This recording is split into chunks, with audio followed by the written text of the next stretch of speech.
Vietnam became a market economy in the early 90s and has gone through an economic boom over the last 2 decades.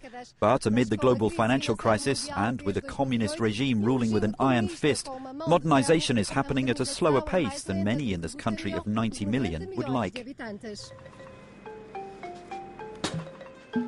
2 years ago, the government began a privatization program to attract foreign investment. This chocolate factory on the outskirts of Ho Chi Minh City was started by 2 Frenchmen. Buying only from small producers, they pay above the market price to ensure they get the best cocoa beans.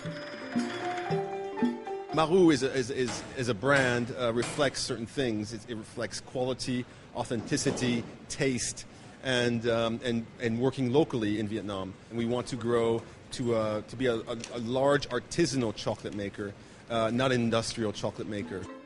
The chocolate is exported to top-of-the-range markets from Sweden to Singapore. Concepts like design and environmental sustainability are important. For the first time, they put something like the French AOC system, Appellation d'origine contrôlée, for Phuquoc fish sauce. I think the European Union had a lot to do with this.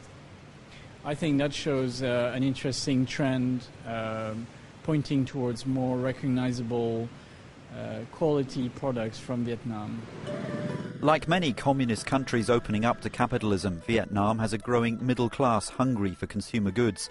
The EU and the US are competing for a free trade agreement. Brussels started negotiating in 2012 and last year sent a delegation to Vietnam to develop local partnerships. If we want to help our companies protect themselves against relocating, we must help them become more international.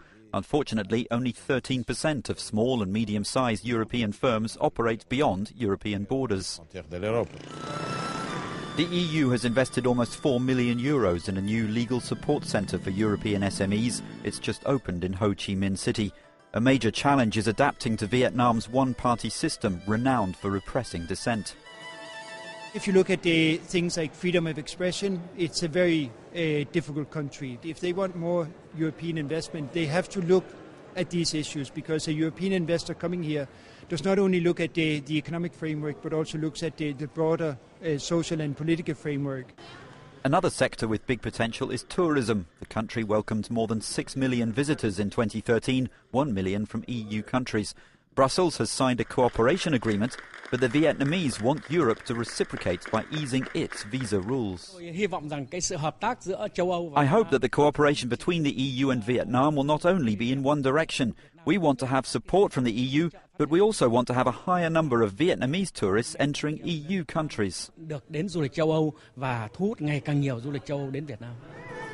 The European Union might open its doors to tourists for specific events like the Euro 2016 football tournament in France and next year's World Expo in Milan.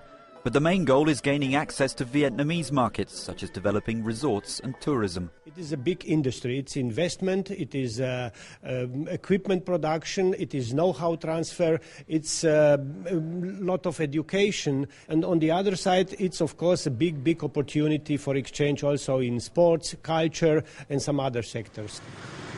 Oriberry is a new coffee brand created in 2007 by a community developer within an NGO.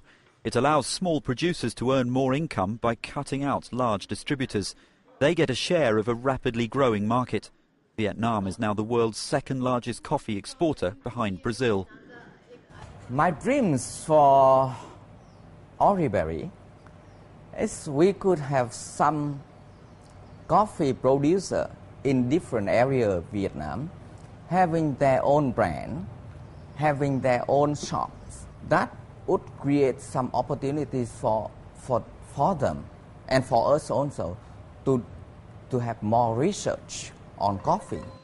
Nearly 4 decades after the end of the Vietnam War, although the communist leadership's grip on power remains firm, little by little the economy continues to open up.